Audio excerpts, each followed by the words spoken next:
C'est intéressant que tu dises que le meilleur gagne, les deux meilleures équipes. Ça, c'est un débat qu'on peut mener dès maintenant avec Salahedine, avec Nasreddine et Elton, bien sûr.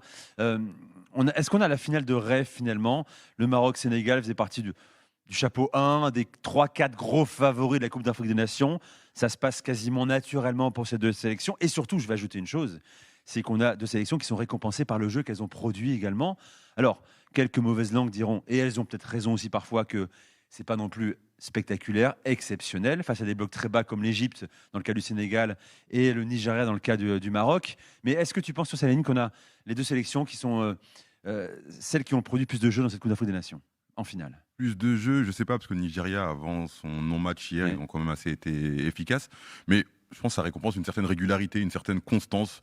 Et je vais remonter un peu plus loin que cette Coupe d'Afrique des Nations ces dernières années. La fédération sénégalaise et la fédération marocaine sont deux des sélections qui travaillent le mieux. Et sur cette compétition, ils ont été sérieux, ils ont évité les guet-apens. Et Dieu sait qu'il y a énormément de pièges dans une Coupe d'Afrique des Nations. Certains vont parler peut-être de la qualité de la pelouse qui a favorisé les équipes, on va dire, dominatrices. Mais en tout cas, moi, sur le papier, on a une très très belle affiche. Qui aura la possession sur cette finale? Il y a beaucoup de questions. Mais sur la compétition, encore une fois, cette place en finale, je pense qu'ils ne l'ont pas volée, ces deux sélections. C'est arrêt plus simplement, de manière plus fluide pour le Sénégal, Nasreddine, j'ai l'impression, que pour le Maroc. Parce qu'il y a une pression énorme ici dans le Royaume, parce qu'il y a eu un peu de souffrance, un peu de suspense également. Hier soir, c'est le paroxysme de ce qu'on peut vivre en tant que Marocain. Le Maroc est à sa place, selon toi, là? Oui, alors déjà pour répondre à ta question, je trouve que c'est la finale rêvée, parce que déjà, si on suit la logique sportive, ce sont les deux équipes africaines les mieux classées sur le classement FIFA, déjà. Oui, tu as raison. Et deuxièmement, c'est une très belle finale, parce que le Sénégal et le Maroc sont deux pays frères. Donc, Pour l'instant. on le sera. Ça reste que du football. Non, ça reste que du football, on le sera toujours. Et surtout, il y aura plusieurs oppositions, notamment Hakimi face à Sadio Mané. Même côté. De même côté, deux Parisiens, Mbaye Niang et Hakimi. Et je pense que, franchement, au-delà de l'organisation qui a été exceptionnelle, à mon avis, et peut-être que je suis un peu trop chauvin, mais je pense que l'organisation était très belle. On devait finir avec une telle finale. Bon. Après, juste, il y a quelques années avant la Coupe d'Afrique des Nations en Côte d'Ivoire, il y a Gadji Seli, qui est un artiste, mais qui a aussi été capitaine de l'équipe de Côte d'Ivoire, vainqueur de la CAN en 92. Il disait c'est pas la meilleure équipe qui gagne la CAN, c'est celle qui gagne qui est la meilleure. Sadio Mané, en conférence de presse en zone mixte, il a répété plusieurs fois. Et encore une fois, c'est vrai, c'est pas forcément la meilleure équipe qui gagne, mais c'est la plus pragmatique, la plus efficace au moment où il faut.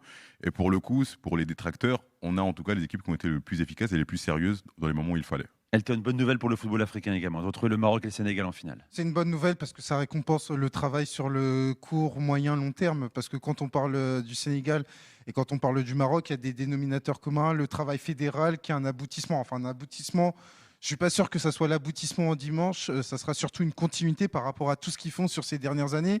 Quand on parle du Maroc, quand on parle du Sénégal, on parle de deux équipes de tournoi. Le Sénégal, c'est 3 finales sur les 4 dernières éditions de Coupe d'Afrique des Nations.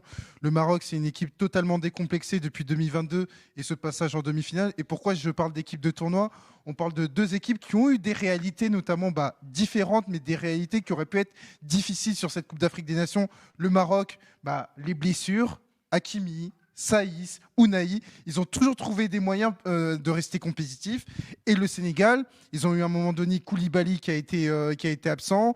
Ils ont été en capacité de lancer une nouvelle génération, de rester compétitifs autour notamment de ce qu'on appelle la vieille garde, avec quand même beaucoup de respect. Gana Gueye, Sadio Mané, Edouard Mendy. Pour en arriver là, ces deux équipes qui sont programmées pour aller sur le fameux match 7. Malheureusement, il y en a une qui ne va pas gagner ce match 7. Bon, alors, il y a le sélectionneur de l'Égypte qui a parlé aujourd'hui. Qui lui a quelques critiques. Nasreddine, je me tourne vers toi également, Salahedine, notamment Salahedine. Il a pointé une sorte d'inéquité dans le tournoi. J'aime bien qu'on en parle quand même ce soir aussi pour mettre sur la table toutes les opinions, toutes les critiques également qui peuvent exister aussi. Il expliquait en fait que l'Égypte a dû se déplacer jusqu'à Tanger pour affronter le Sénégal qui a joué tous ses matchs à Tanger, la Coupe d'Afrique des Nations. Comme le Maroc a joué tous ses matchs ici à Rabat. Lui, il dit c'est pas équitable. On ne nous respecte pas. Nous, en plus, grand pays d'Afrique, leader du monde arabe et du football africain, comment est-ce possible? En plus, on a eu un jour de repos en moins. Est-ce que ça vous semble recevable dans un débat? Lui, il s'en prend à la CAF, surtout, pas tant à la fédération marocaine, bien sûr, au football marocain. C'est comme le débat l'Algérie qui rencontre la RDC, le premier qui rencontre le troisième. En fait, je dirais à Oussama Hassan, déjà que je l'aimais pas trop en tant que joueur, et je le trouve ridicule, soit parmi les premiers au classement FIFA comme mon ami sénégalais et marocain, et on en parle. Le Sénégal et le Maroc sont les deux meilleures équipes. C'est une sorte de méritocratie. Bien sûr, mais bien sûr. Mais bien sûr, tu crois qu'ils ont mis le Sénégal à Tanger dans des conditions extraordinaires parce que pour leurs beaux yeux? Non, ils ont de beaux yeux peut-être, mais peut-être parce qu'ils ont été très forts sur les dernières années. Et je pense que tu partages mon avis, Saladin. Totalement. En fait, encore une fois, c'est le numéro 1 et le numéro 2 au classement FIFA. Et je pense que je ne sais pas comment il fait le tirage au sort de manière exacte. Et après, encore une fois, les déplacements au Maroc, il y a des déplacements un peu plus compliqués. Il n'y a pas des vols internes pour tout qui peut relier toutes les villes, quoi. Je suis impatient de l'entendre sur ce qui va se passer lors de la prochaine Coupe du Monde, parce qu'ils ne seront pas dans la même ville forcément, l'Égypte est qualifiée. Après que oui, les Sénégalais, encore une fois, à Tanger, ils étaient vraiment chez eux. Encore une fois, Tanger était une ville sénégalaise ce mois dernier, ces dernières semaines. On a vu des supporters très très contents, un peu tristes de quitter cette très belle ville avec ce magnifique stade.